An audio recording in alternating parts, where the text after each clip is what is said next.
All right. So today we are talking about the urinary system. So we already know that we eliminate waste with our urinary system. So we can So sorry. already picture or have at least some understanding of kind of what we're trying to do here. Now, in order for us to eliminate waste, though, we're gonna need a few things, okay? Namely, we need a blood source that is going to contain the waste. So we already know then that the waste that we're trying to get, or if we think about it, the waste that we're trying to get rid of is going to come from the blood. So we need to get that blood to wherever we're trying to eliminate it, or at least to some sort of filter. The filter that we're going to be using is going to be our kidneys. Okay, so your kidneys are actually going to be where we're going to take that blood and get the waste out of it. All right, now, probably important that we're getting rid of something like waste. So you can imagine that we're actually going to send a lot of blood to the kidneys. Now, we also know that our kidneys are going to generate what we call urine. That's what we're going to call that kind of liquid waste product here, is what we're going to call urine. Now, we need to make that urine. We need to turn it from blood into urine, okay?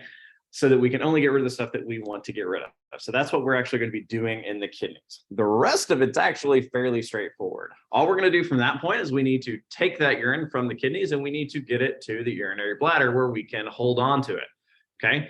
So to do that, we're going to use our ureters, which are basically just going to be a tube, so that we can send the fluid down to the bladder where we can just kind of hold on to it and let it grow until we are ready to evacuate it, okay? Now, the bladder then is basically just going to be an expandable muscular bag, okay? So imagine like a balloon. We fill the balloon. Once the balloon gets super full, then we can drain it. Now, here it says that it can store about as much as a liter of urine. That is a lot. Most of the time, we're going to be receiving the signal that we need to go to the bathroom whenever we have a quarter of that, okay? You don't really want it storing that much because that can actually lead to some problems with the musculature kind of in your pelvic cavity. So we don't really want to be holding a liter of urine very often at all. It's not very good for us, okay? Especially not holding on to it for very long. But that is, of course, going to be where we are going to hold it. Now, we also, though, know that we are going to use our urethra to eliminate it, okay? So the urethra is essentially just going to be a tube that is going to carry the urine from the bladder out to the outside environment, so it is now gone, okay? Now, as you can imagine, the bulk of the work here is going to be in the kidneys. The rest of this stuff is basically just passageways, okay? So let's go ahead and look at where these structures are. Now, your kidneys are going to be found right back here. You'll notice that the left kidney is slightly higher than the right. It actually sits a full vertebrae higher, okay? But these are the kidneys. They're shaped kind of somewhat like beans. You can also see the massive amount of blood supply that we are getting here, okay? So we're getting a bunch of blood through our aorta right here. So it's going to go from the abdominal aorta into our renal artery, and then we're going to move that blood around in the kidney, okay? Now, as that blood is filtered in the kidneys, it's going to leave through these little muscular tubes here. So you can see this little muscular line. This line is your ureter, okay? So the ureters are going to carry it down to the urinary bladder. You can see that the urinary bladder is going to sit very, very low, okay? So the urinary bladder is going to sit basically all the way down in our pelvis, okay? Really, really low, kind of equivalent to kind of where your pubic bone is. Okay, so it's going to be sitting awfully low here. That's why if you, though, put some pressure kind of just above your pubic bone, that you can actually feel whether or not you need to go to the bathroom at that point. Like a little bit of additional pressure there, you're like, oh, wait, no, I do need to go to the bathroom. Okay, or if you already need to go to the bathroom, so your bladder is already somewhat full and some pressure hits there, you are fully aware of it. Okay, so that just kind of can help you see or picture where that urinary bladder is. You can also see here that in females, we actually have a uterus right here that extends even slightly above the urinary bladder, which means, say this uterus grows up to be about, I don't know, this big, because there's a baby in there, you can imagine how much extra force that is going to place onto the bladder. It's going to limit how large the bladder can get, and it's also going to place additional pressures on it. This is part of why pregnant women need to evacuate their bladders far more often. It's just because of all of the pressure from the baby, because it's basically pushing right down onto it. It also means that the bladder can't expand to its full size. Like there is no way a pregnant woman can expand her bladder out to a full liter. It just simply won't happen because there's not enough real estate for it. Now, if we wanted to see where these are kind of in relation to the ribs, we can see that our left one is going to be equivalent to basically right here at the top of T12. The right one is going to be down here towards the bottom of T12, so T11, okay? Or sorry, not T11, L1. So that's kind of where they're positioned. You can also see that your floating ribs are going to be back here protecting your kidneys. However, if you push really, really, really hard on those floating ribs, they can actually puncture the kidneys. This is actually one of the things that can cause some kidney damage under fall conditions and stuff like that, is that those bones can break and they can actually then, the bone will damage the kidneys themselves because of how closely related they are.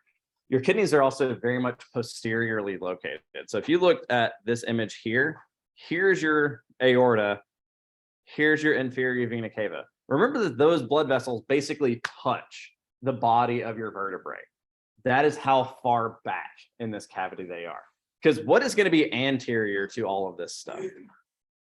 So what is going to be anterior to your kidneys and the vena cava and the aorta and basically fill this region down here towards the front?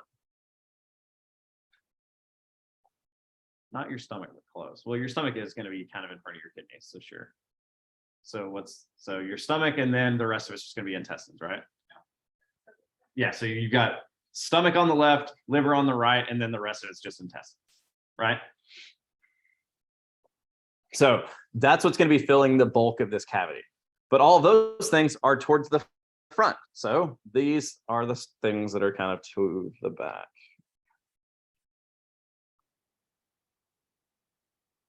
So here that is in cross section. So once again, you can see where your kidneys are. And for perspective, this is basically through kind of the midsection of the, why is it saying? It just seems, yeah, this would be the right. I don't know what it's talking about here.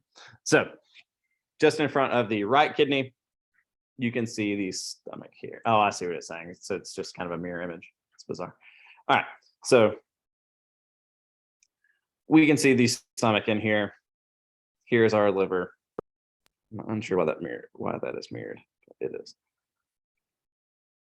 Now, once we get to the kidney, we can see that the kidney has a bunch of things going on.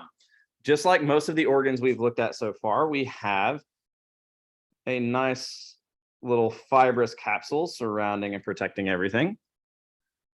We're just going to look at the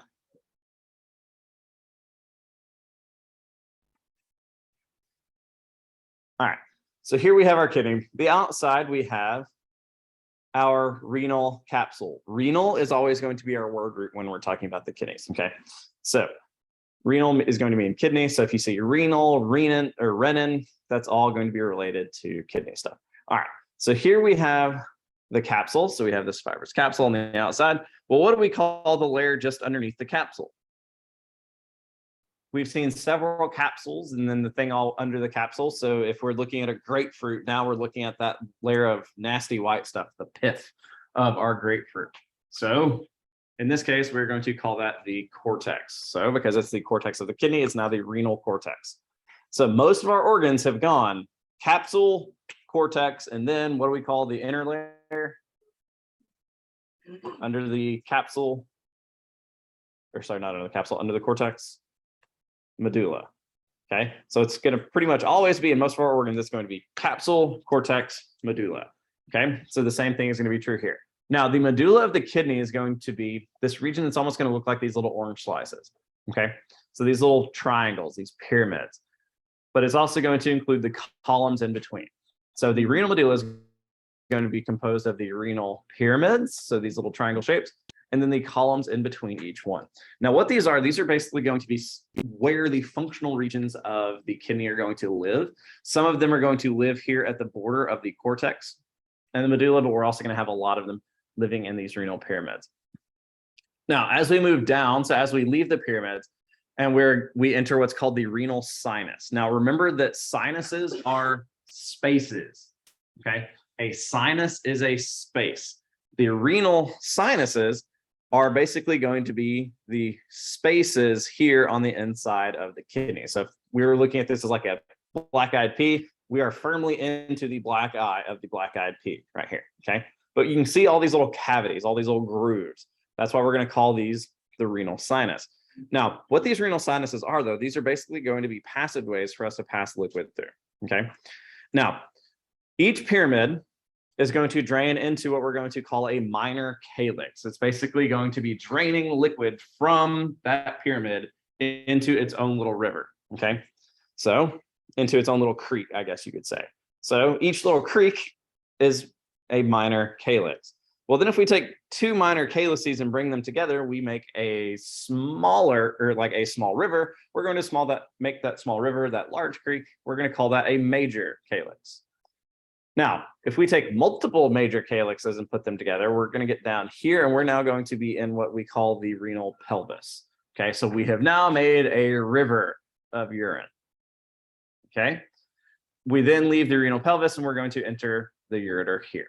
Okay, so we go from renal pyramid. Each pyramid has a minor calyx. Where multiple minor calyxes come together, it's major. And then when multiple major calyces come together, we call that the renal pelvis, and then we drain out through the ureter. Okay, that's going to be the flow of urine down. So after we go through the ureter, we're then going to enter the bladder, right? From the bladder, we will enter the urethra, and the urethra out. Now, we can also see here that we have renal arteries and renal veins. The artery is usually going to be anterior, is both superior and anterior to the renal vein. Okay, so we are looking at this from the front. So because we are looking at this from the front, we can see that we can see the front of the renal artery. We can see the renal vein is kind of behind it. If you're looking at this from the back, you'd see more vein than you do artery. But the artery is always going to be on top. So you can always use that to tell you kind of where the superior surface of these things are.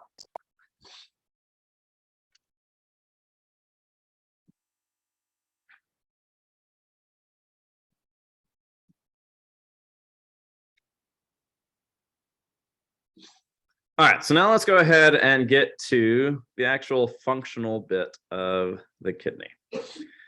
So the functional bit of the kidney is the nephron. So what you see right here is what is actually doing the work of filtering the blood and draining out the urine. This is where that process occurs. Your kidneys have literal millions of these, okay? We filter massive amounts of blood through these structures. So we can see a few different things here. First off, if we're going to filter blood, that means we need to carry blood into the structure to be filtered. We're going to carry the blood into the structure to be filtered through this little doodad right here, which is the efferent arteriole. Okay, efferent means towards. In this case, we're talking about towards the filtering apparatus. So we're going to go to our renal corpuscle. Okay, so here we have what we call the renal corpuscle. Okay, so we're carrying blood to the renal corpuscle. Now, in the renal corpuscle, you're going to see this knot of capillaries. This knot of capillaries is called the glomerulus. The knot of capillaries is called the glomerulus. This is basically where the coffee filter is going to be. Okay, efferent arteriole comes in. This is where we have liquid blood, or like blood plasma, all of the blood cells, right? All of the formed elements, okay? When we hit the glomerulus, we're essentially going to get routed through this bit of capillaries, and we're going to push out the vast majority of that fluid. And we're going to be left with all of the formed elements staying behind, as well as a few large proteins, small proteins, and enough liquid to keep them moving through. But most of that liquid is going to get pressed out into what we're going to call Bowman's capsule, okay, or the capsular space in here. So it's going to get, fluid is going to get pushed out into this renal corpuscle, okay, or into this glomerular capsule. This is where that filtrate is going to go. So blood comes in, blood cells, big proteins and stuff like that stay inside the coffee filter. So just like if you have a coffee filter and you put coffee grounds in it and you pour coffee through, what happens? You get brown liquid, which is your caffeine and your coffee proteins and things like that. But coffee grounds stay in the filter. That's basically what we want to have happen here. And because that has happened, if we look at where the blood leaves the glomerulus, the blood vessel is smaller. The efferent arteriole, so the outflowing blood, is smaller than the afferent arteriole, or the incoming. Incoming blood vessel is the afferent, and it is fairly large. Leaving blood vessel is small because, well, most of that liquid is gone. Most of the volume is gone, or at least a lot of the volume is gone, okay?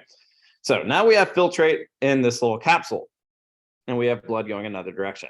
But now let's go ahead and look at what's going to happen in that filtrate. So that filtrate is going to enter this little set of twists, okay? So this whole thing is now basically going to be a system of tubes, okay? Basically a system of little hoses. Now, because this first one has a bunch of twists and turns in it, we're going to say that it is convoluted, okay? So the word convoluted just simply means that it's twisty, okay? So we have a bunch of twists. So what are we accomplishing with these bunches of twists? Well, these twists are basically giving us a lot of surface area packed into a small space so that we can do a lot more, or a lot of a process called resorption. We're trying to absorb all of the liquid, or at least a lot of the liquid that we just got rid of. However, we want to leave some stuff like urine behind, okay? So this is basically now going to start the process of getting back the stuff that we want and getting rid of the things that we don't, okay?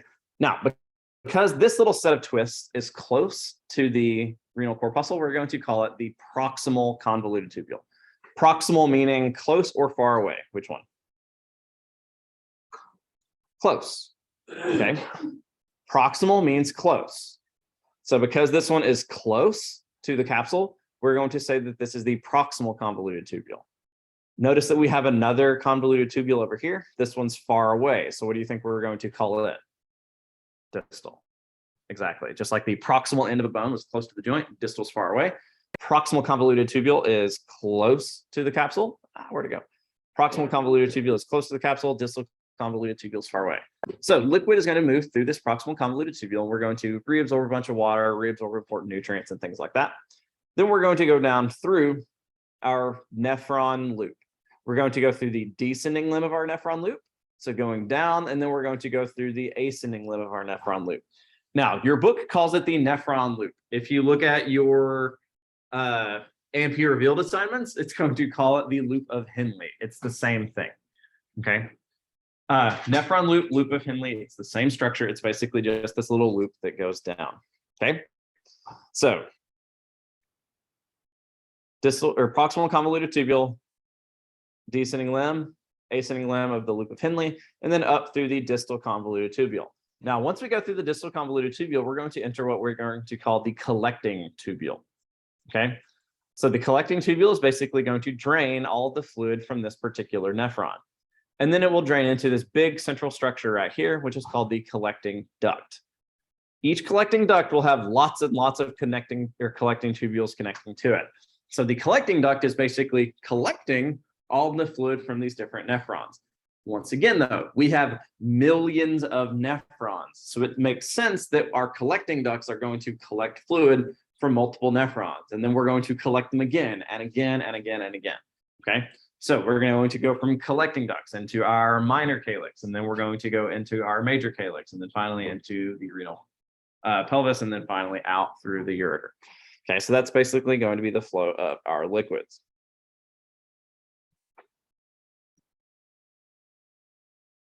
So afferent arteriole comes in.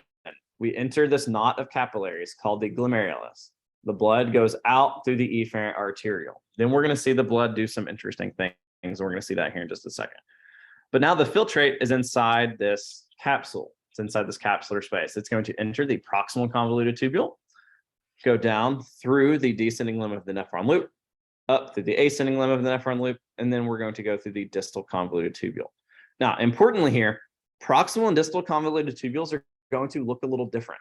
Notice that these cells of the proximal convoluted tubule are larger.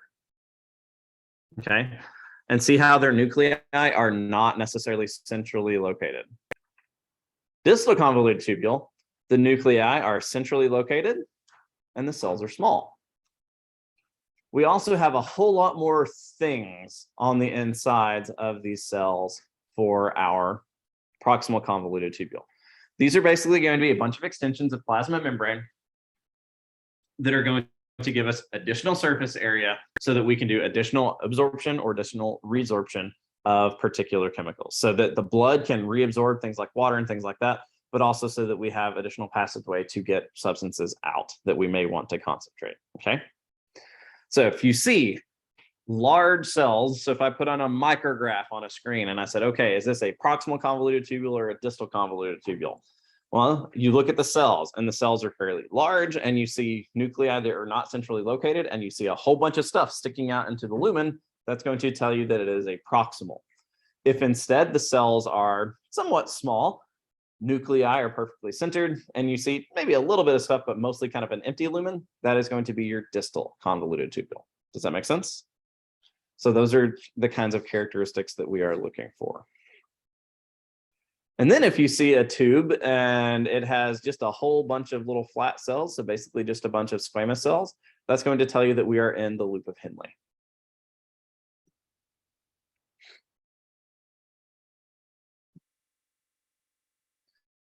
Now, we also have two different types of nephrons, okay?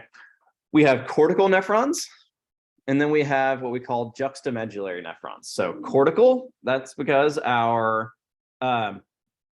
renal corpuscle, our glomerular apparatus, are going to be found primarily in the cortex of the kidney. So we're in the cortex, not in one of those renal pyramids. The juxtamedullary ones are actually going to have that renal corpuscle just at that line between the cortex and the pyramid. And then we're going to have a whole bunch of the loop of Henle's and stuff like that sticking down into the renal pyramids. Okay. You okay over there?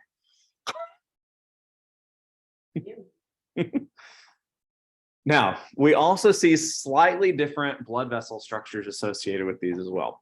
Importantly here, our juxtamedullary nephrons are going to have this specialized set of capillaries that are going to follow down here around our nephron loop, and we're going to call this the vasa recta.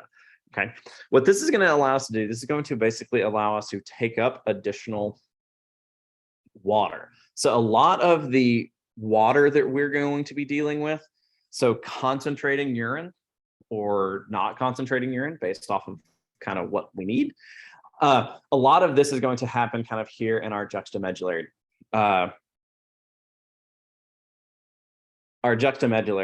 Okay, this is where we're going to regulate this, and this is particularly by a chemical called antidiuretic hormone. Okay, so antidiuretic, so anti meaning don't, diuresis means get rid of water. So antidiuresis tells us to not get rid of water. So this means we're going to concentrate the urine. And this is usually to help deal with salt concentrations and things like that. And that's helped out by those, by that vasa recta. Now, if we look at the renal cortex and then we look at the medulla, we're going to see slightly different things. Namely, if we look in the renal cortex, this is where we're going to be finding those renal corpuscles. So this little structure right here, this little knot of capillaries, what do we call the knot of capillaries in the kidneys? The knots of capillaries of the nephron, what do we call that? Starts with a G.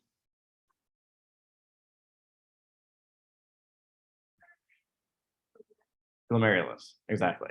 So that knot of capillaries is our glomerulus. So it's going to be fairly important here. Now, this is our glomerulus inside our renal corpuscle, so it's kind of the whole thing. But now if we look down here, let me blow this up so we can actually see it a little better. Yeah, that'll be better. All right, so here we have the glomerulus, but let's go ahead and look at these two tubes. So here we have a tube, and we can see that those nuclei are kind of shifted around into various parts of the tubule. And we also see some stuff on the inside of the tubule. the stuff on the inside of the tubule tells us that we have a bunch of this little finger-like extensions sticking out there. So this then is going to be, where'd my pointer go? This then is going to be our proximal convoluted tubule.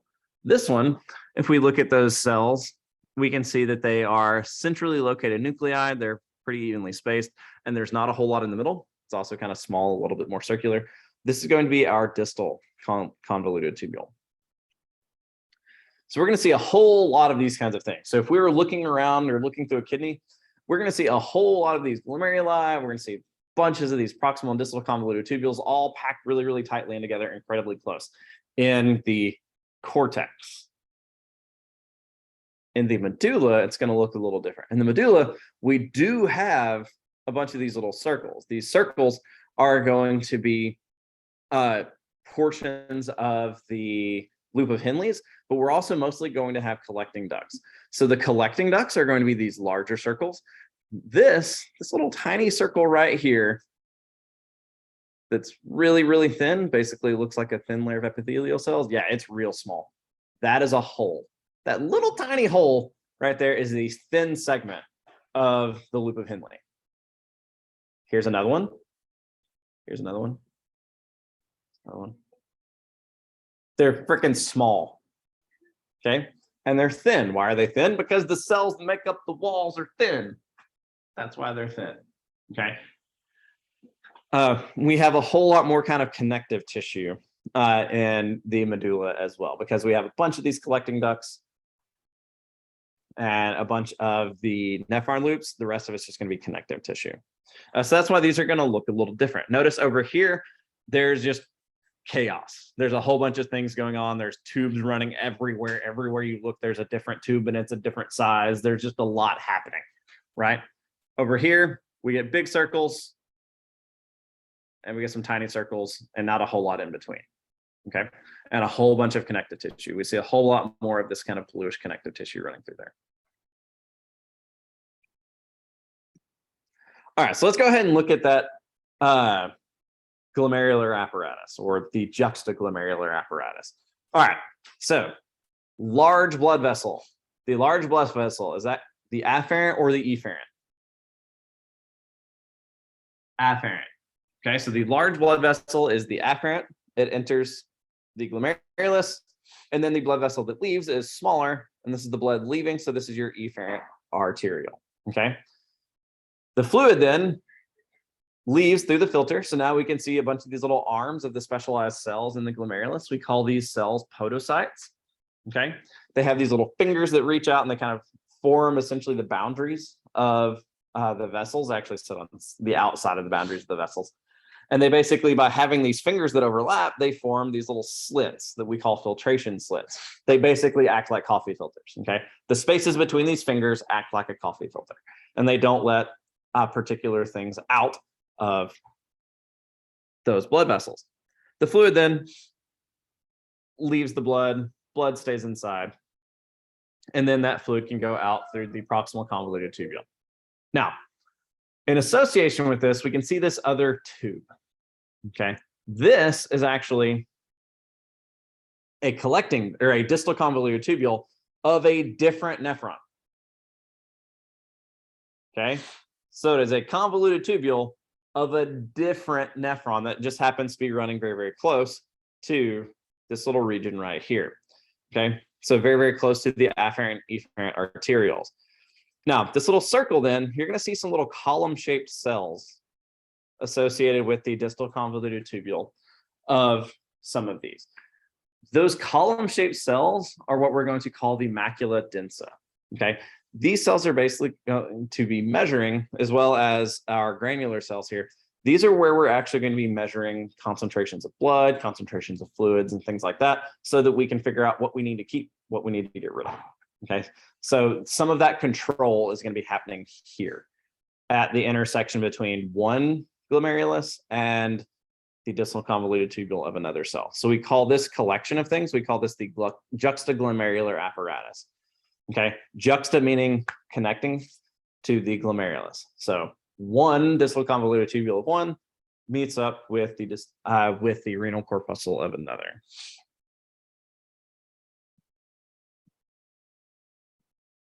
All right, so now let's go ahead and look at the blood. So we've talked a little bit about the flow of fluids, but now let's talk about the blood, because all of this is here to clean the blood. That is the goal of getting waste products out and making sure that we can hold on to the things that we want to hold on to. So holding on to the blood is going to be fairly important. So blood flow comes in to the kidney through what artery? The renal artery. Okay, so blood comes into the kidneys through the renal artery. Renal, remember, means kidney. So blood comes in, and then we're going to see it branch. Renal artery branches into a top branch and a bottom branch. Okay, we're going to call these our segmental arteries, just like we had segmented bronchioles that went to different segments of the lung. We're going to have segmented arteries that are going to go to different segments of the kidney. Make sense? So from renal artery to segmented artery or segmental artery. Then we're going to go into the interlobar arteries. So inter means between, right? So we're going to take that segmental artery, split it, and our arteries are going to go up here towards the cortex. Okay. So we go in between the lobes and go towards the cortex. Then they will split. As they split, they're going to wrap around towards the top of those renal pyramids. Okay, so they go up and they're going to wrap around the top of the renal pyramids. When they do this, we're going to call these arcuate arteries. That's because these pyramids have a curve, so they're kind of curved, so like an arc. So we're basically going to move our arteries in an arc. So this is our arcuate arteries. Then we're going to enter what we call, or we also have our interlobular arteries here. Okay, so the ones that go kind of out here into the cortex, we're going to say that those are interlobular arteries. Now, importantly here, those interlobular arteries are also the ones that are going to move down towards our glomerulus. Okay, so the blood vessels that go up, and we see that split that goes up into the cortex, that split that goes up into the cortex, that's where the blood supply is going to be for the glomerulus. Okay. So that blood then goes into our afferent arteriole. So interlobular artery into the afferent arteriole. So this is our interlobular artery. Here is our afferent arteriole. Afferent arteriole goes into the glomerulus. So into the glomerular capillary, and then out through the which arteriole? What do we call the blood vessel that leaves the glomerulus? We call it the efferent. So the efferent arteriole leaves. Now the efferent arteriole then gets two possibilities. It can either enter into a set of capillaries around the proximal and distal convoluted tubules, which we call the paratubular capillaries. So paratubular capillaries are the ones that are associated with the convoluted tubules, or in this particular type of nephron, it can enter the vasa recta. Okay, so that's our nephron loop. So if the capillaries are associated with the convoluted tubules, it is paratubular. If instead they are associated with the nephron loop, it's vasa recta. Okay, these are important because these are going to be doing two slightly different things. Okay. Now, those blood vessels then drain back here into this vein. Well, if this is the interlobular artery, that means the vein that's running parallel is going to be the interlobular vein. Does that make sense? So we are still in the cortex. Okay, so the khaki colored here is the cortex, the red is the pyramid.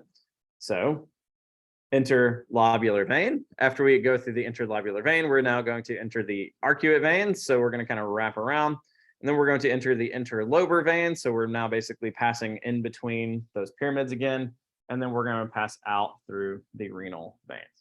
Okay, so that is your passageway of blood. And where does your renal vein go? The renal vein is going to drain into the inferior vena cava, which carries the blood back to the heart. So we can do that whole circle again.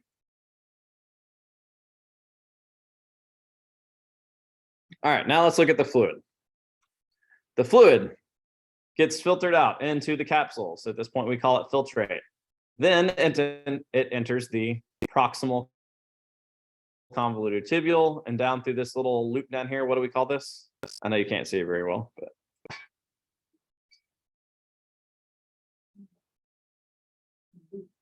something loop. What do we call this whole structure right here? We call this whole structure a nephron. So this is the loop in the nephron. So it's the nephron loop. So proximal convoluted tubule, nephron loop, distal convoluted tubule, collecting tubule, and then collecting duct. And then we're going to go down into the minor calyx, major calyx, renal pelvis, ureters, urinary bladder. Hangs out in the urinary bladder until we have around 1/2 liter of it. And then we will expel it out through the urethra. Okay. You need to study these two pathways. Study the blood pathway, study the urine pathway, study the blood pathway, study the urine pathway. You need to know these like the back of your hand. All right, so let's talk about what actually happens in our proximal and distal convoluted tubules. So the proximal and distal convoluted tubules is actually where we are going to be secreting substances that we want to get rid of. We're also going to be reabsorbing substances that we want to keep. So if we wanted to keep something like, say, glucose or water, we need to reabsorb it. We are going to reabsorb it in the proximal and distal convoluted tubules, okay? And some down here in the loop of Henle, okay?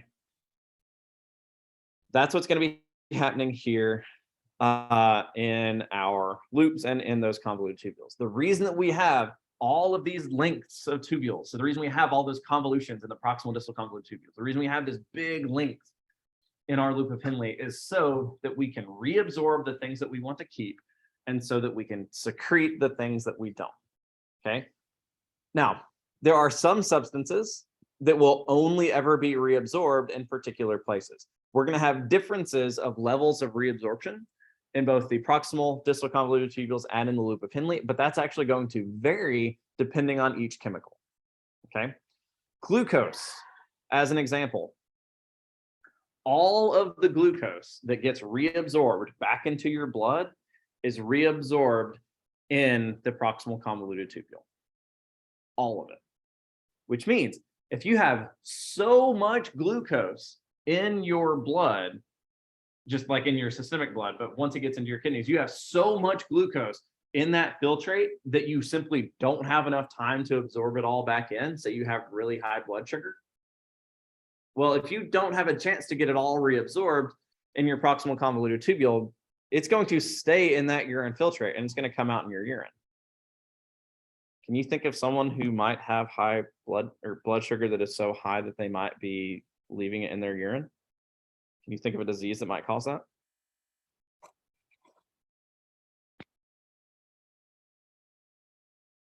Diabetes. I saw you think, like I saw you kind of mumbling it to yourself. It's diabetes, okay?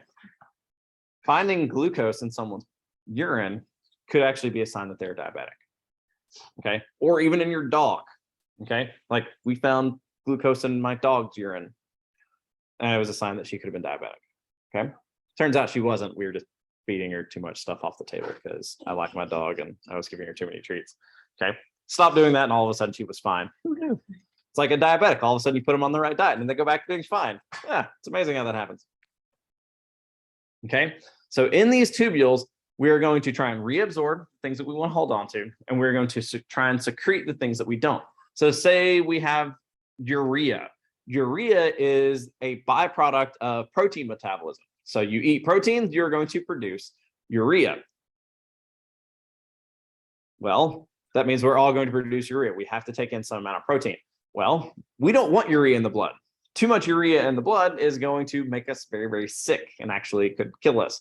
So we don't want that. So that's the kind of stuff that we want to get rid of. So that's the kind of thing that we would want to secrete into the urine and concentrate that stuff as much as we possibly could. We don't want any of it in our blood whatsoever. So we try and get rid of all of it, which means we're going to be secreting that. And that's going to happen once again here in these tubules. Now, in order for our coffee filter to work, we're trying to make really, really fancy coffee here. So we're actually not going to filter it once. We're going to filter it twice. Okay. That's because we have a bunch of different things that we're trying to, or we have a bunch of different stuff in the blood. Okay. Some of the stuff that's in the blood is really, really big. So really large proteins. And of course, the cells themselves, we don't want those to leave. Should you ever find blood in your urine? Is that ever normal? No. Okay. That is a bad sign. So we don't want that. We keep that from happening by making sure that they don't leave. So your blood vessels here are going to have openings in them. So we call this the endothelium. Well, we're going to have these little holes in our endothelium. Okay, so we're going to have these little tiny holes here. Okay, however, these are not going to allow blood cells or large proteins to leave. Well, then on the outsides of those little holes, we're going to run into these little fingers. Okay, so the cells in our glomerulus are going to be called podocytes. Podo just means feet. So they have these little feet that reach around the blood vessels, and they're going to have these little fingers to them. Okay, and they're going to be overlapping. The spaces in between those little fingers, the fingers themselves we call pedicels. The space in between them we call filtration slits. Okay, so we're going to see all these little tiny filtration slits. Well, those filtration slits are now going to be very, very small. These are going to catch things like small proteins to make sure that they don't leave. So that way our blood filters, or our blood, is still going to have all of its blood cells. It's going to have all of the large proteins. It's going to have all of the small proteins. Only tiny things like amino acids and stuff like that, electrolytes and all those kinds of things, only those are really going to be able to actually leave that urine after it's been filtered. Okay, so our urine filtrate now has water, glucose, amino acids, ions, urea, a few hormones, vitamins like B and C, things that are small and water soluble, ketones, small and water soluble, as well as very small amounts of very small proteins. Okay, notice, to be into the filtrate, you have to be small and you have to be water soluble. Okay, you have to be small and you have to be, well, you do, it helps if you are water soluble. Okay, small and water soluble tends to mean that you're going to be able to be moved out here into the filtered space, so into that capsular space. Now, how much filtrate do we make? 180 liters a day. I repeat, 180 liters of filtrate. Do you pee out 180 liters of fluid a day? No, not even close. Okay, that's multiple gallons. Okay, that's actually probably, that's a lot. Okay, see, there's what, roughly 2.5 liters a gallon, maybe 3 liters. We'll say 3 liters just for easy math. I know it's not quite right. That'd be 60 gallons a day. Okay, that's not happening. So where's all that water going? We don't pee out 180 liters. So where does this filtrate go? Where does the bulk of that fluid end up? If we're not urinating it, what do we have to do to it?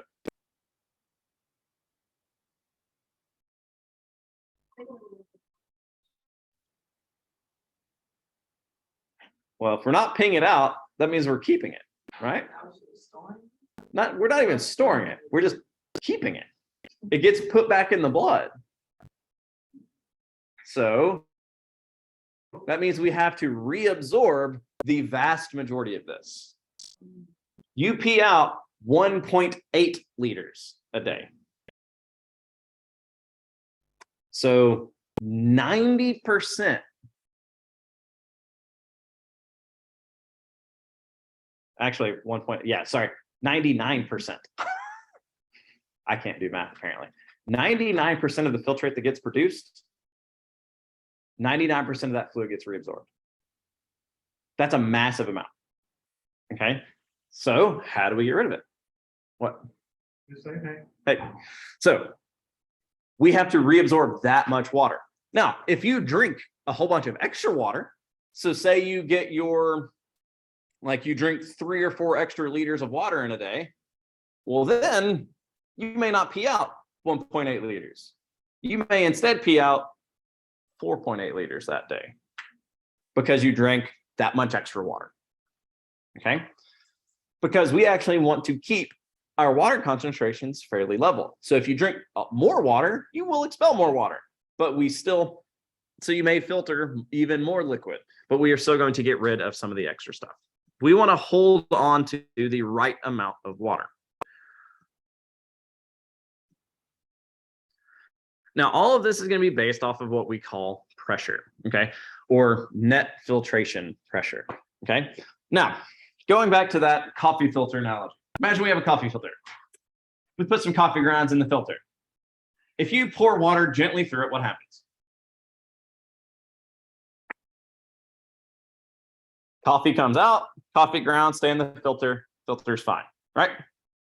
And the coffee that comes out is your typical nice coffee, okay? But say you just put a drop of coffee in.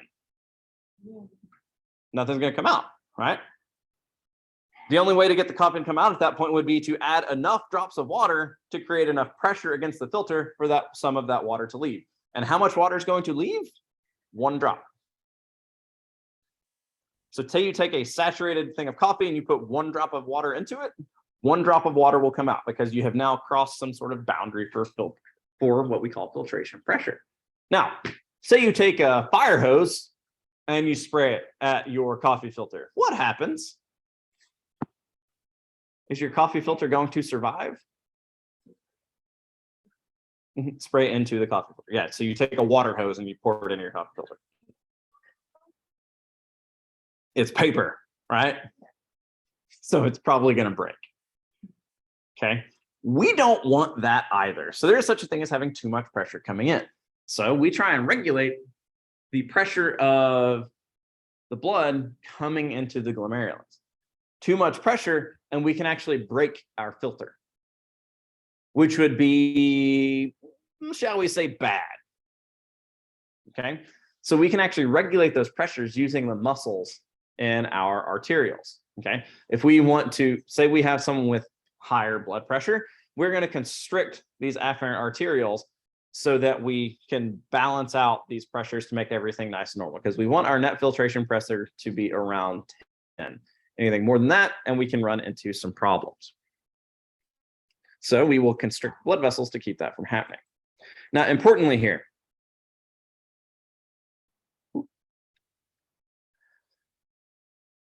we usually will talk about this in terms of volume per unit time. So we said 180 liters a day, right? So we could break that down into minutes and things like that. There are a few things that are going to influence that pressure. If we have, like, say we increase filtration pressure, we will increase filtration rate. You pour water faster through your filter, you will have water come out of your filter faster. That makes sense, so that you're going to increase that rate. However,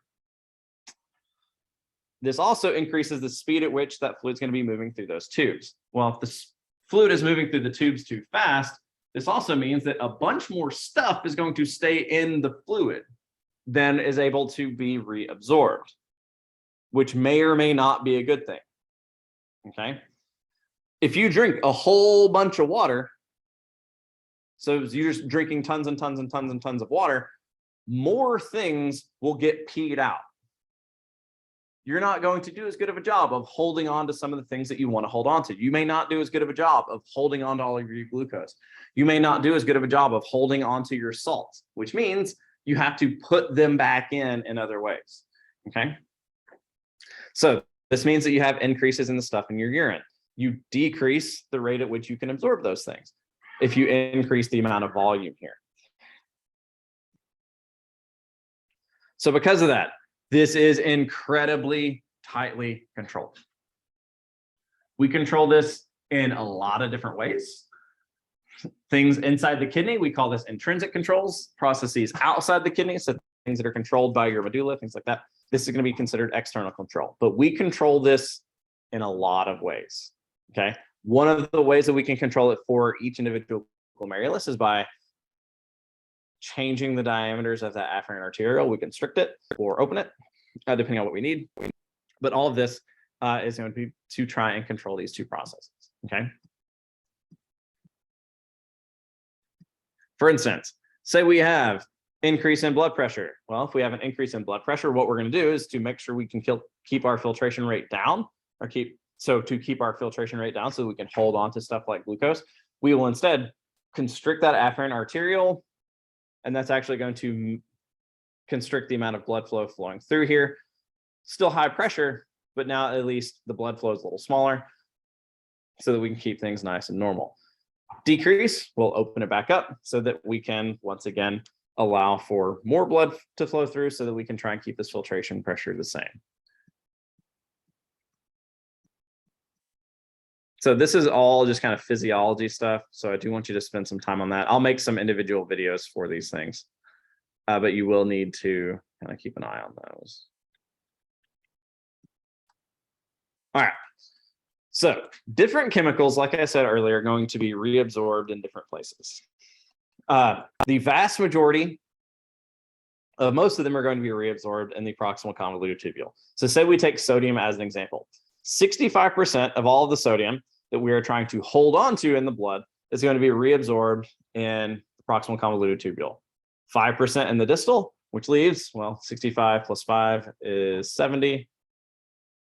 25% of that will then be reabsorbed in the nephron loop. And then finally, a tiny little bit, the remaining may be able to be regulated and absorbed in our collecting tubules and collecting ducts. I'm trying to say multiple words at the same time, and it's hard apparently. Okay, so sodium mostly reabsorbed in the proximal convoluted tubule, a fair bit here in our nephron loop, and then a little bit more in the distal convoluted tubule.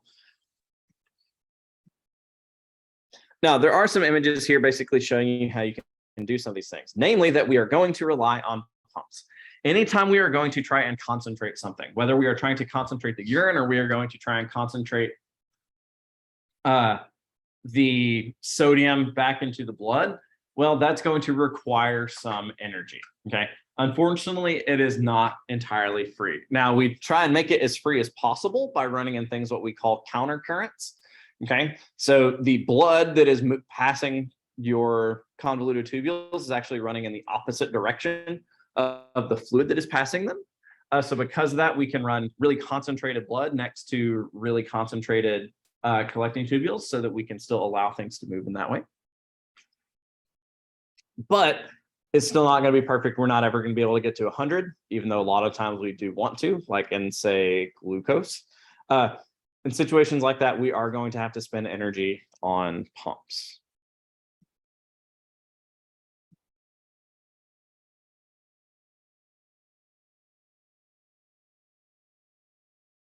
Now, one of the reasons that I showed you sodium just now is that sodium is going to, or water is going to follow that sodium, okay? So if we are absorbing 65% of the sodium in that proximal convoluted tubule, 65% of the water is also going to be absorbed in the proximal convoluted tubule. So those numbers are going to, like water numbers then, are going to follow those sodium numbers.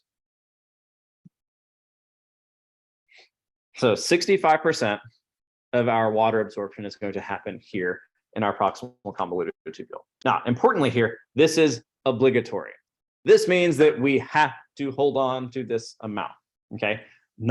This is not what we are regulating. This is a you do this or you die kind of thing, okay? But also you do this because sodium is moving, so we kind of have to follow it, okay? Now, 10% of the water will then be reabsorbed in the nephron loop, and then we will have the regulated water absorption, so basically concentrating or diluting the urine is going to happen in our collecting ducts and collecting tubules.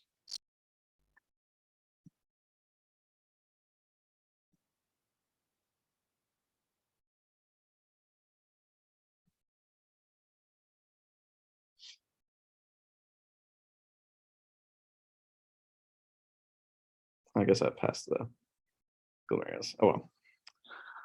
All right. So we've now gone through the collecting ducts, the collecting tubules, collecting tubules, collecting ducts, and now we're down into the renal pelvis. And then after that fluid leaves the renal pelvis, it's going to enter the ureters. So where is this stuff going after it leaves the ureters? So, or what are the ureters? Well, the ureters are basically just going to be these little tubes that are going to carry it down to the bladder. Now, importantly here in our ureters, we do have muscles, but we also have these little folds. These little folds are going to mean that we have some ability to stretch here.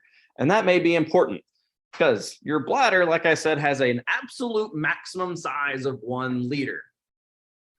That's 33 ounces or so, 33, 34 ounces. Say you hop in the car, go on a road trip. You stop at 7-Eleven on the way out of town and you grab a big gulp. Those are 48 ounces.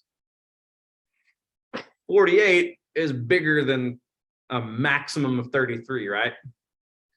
So if you drink that whole big gulp, are you going to be able to hold all of that liquid just in your bladder? Nope. So what happens? Your bladder fills up. And then when your bladder fills up, where does the rest of that liquid gonna go? Is that liquid just gonna hang out in your blood and you're gonna be like overwatered? That's probably not good for all of your tissues, right? Because that's gonna push extra water out into your tissues. So you don't want that. So your kidneys are still probably gonna get rid of some of that water, right? So where's that water gonna get stored? In your ureters. So that fluid backs up in your ureters.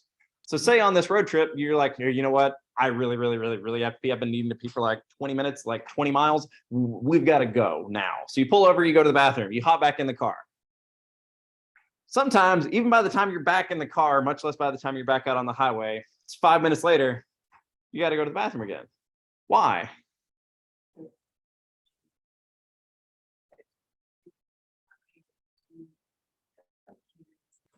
Yeah, the water that was stored in your ureters and hadn't been able to make its way down into your bladder is now down into your bladder again, and your bladder's full again. So now it's time to go again. Okay. But that little bit of stretch that you get is going to be found here in the ureters. Now, to help us get that stretch, your ureters are lined with what we call transitional epithelium. So that transitional epithelium is going to give the ureters some room to expand.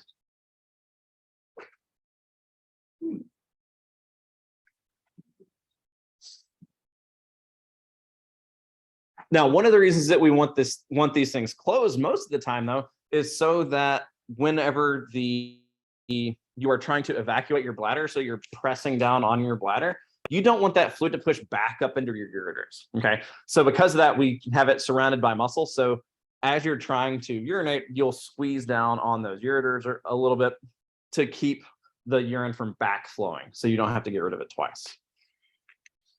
Now, your bladder then is going to be this big expandable reservoir for urine.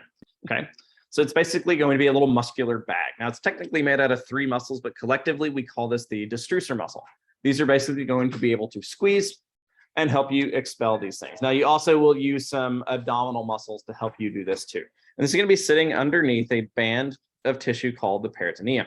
Okay, your ureters come in and enter the posterior side of the bladder, and that's where they're going to be draining that fluid.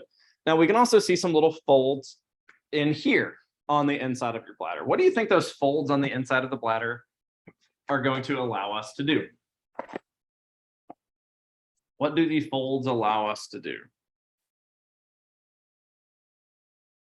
What did the folds in our stomach allow it to do?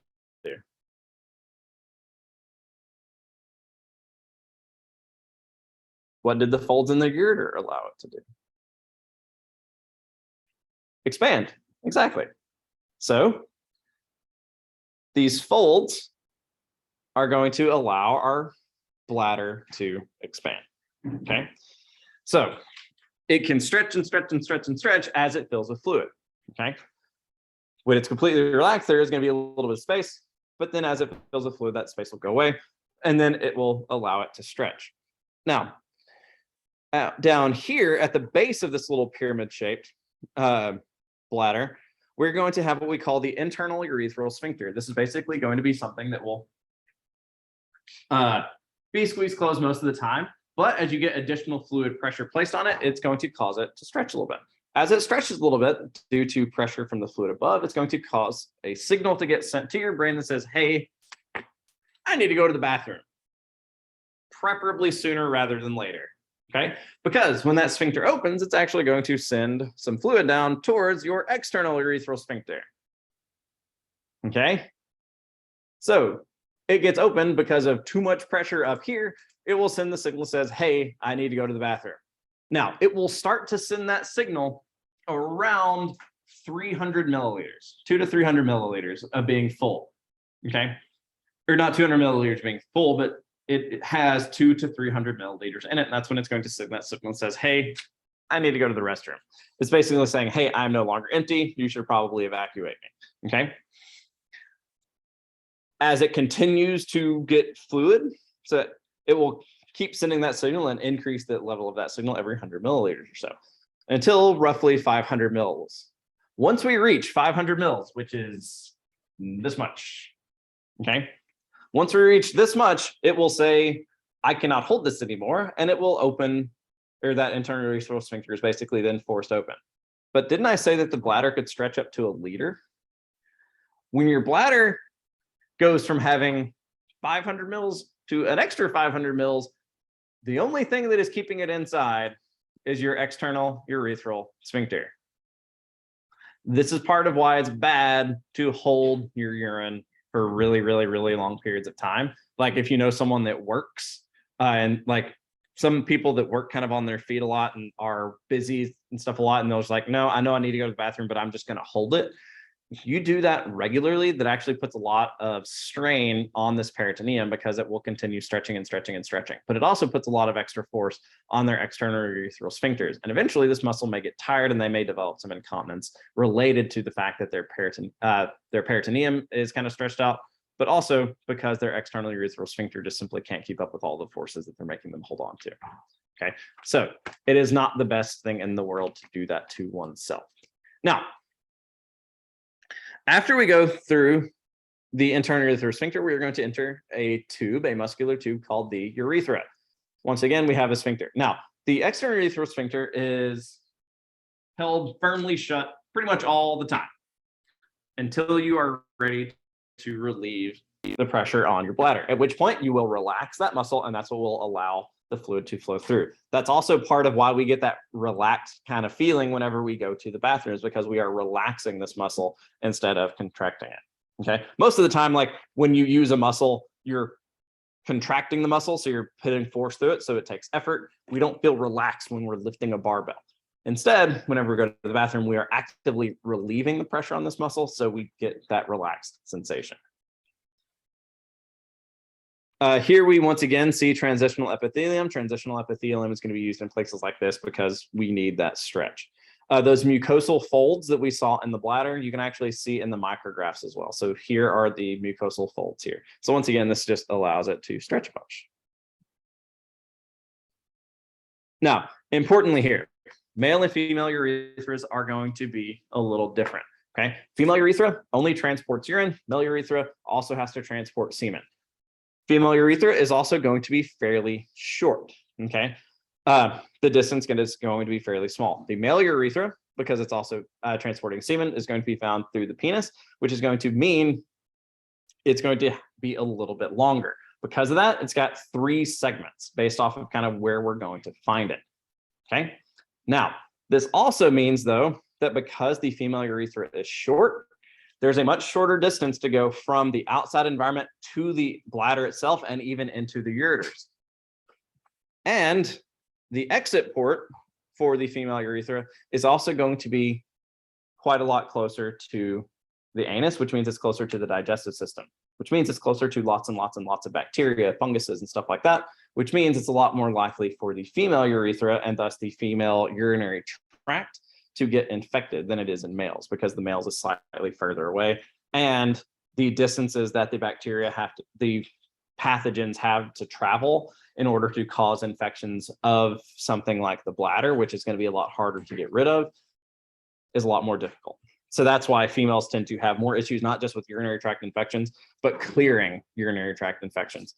And it's simply due to distance and length of the urethra. Distance and closeness, or I guess proximity to the digestive system, as well as the length of the urethra. So here we have the female urethra, short distance, bladder, we go through the external urethral sphincter, and then we basically pass through the external urethral orifice, which is going to be found in between the labia.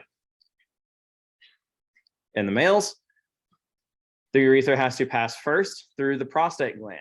Okay, so here's the prostate gland. Now, if someone were to have, say, prostate cancer, this gland enlarges. When this gland enlarges, that's going to put additional pressure on the bladder. So people with prostate issues will likely need to go to the bathroom more often. They're going to feel like they need to go to the bathroom more often because it's going to force relaxation of this internal urethral sphincter because it's going to be putting pressure on it.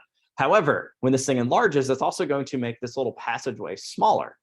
And this passageway gets smaller. It's also going to weaken the flow of liquid that's going through it, which will actually mean they're going to have a harder time evacuating their bladder. So they're going to need to go to the bathroom a lot more often. Okay. One of the things, or one of the symptoms of someone having prostate issues is that they can't go the course of the night without having to use the bathroom multiple times.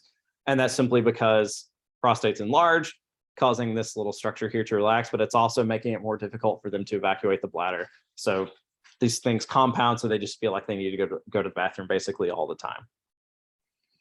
Okay, so prostate's also not found in women. So that's going to be one of your keys. Okay, so you could literally chop off this portion of the picture, like chop it off right here, and it would still be easily identified as the male simply because females do not have prostates. Okay, that's because the prostate gland functions in the production of semen. Okay. Mm-hmm.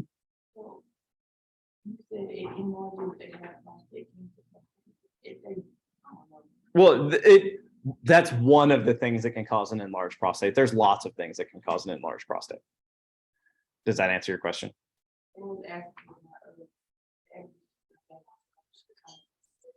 Yeah, so no, there's lots of things that can cause an enlarged prostate. That's just one of the things that can. That's one of the more scary ones.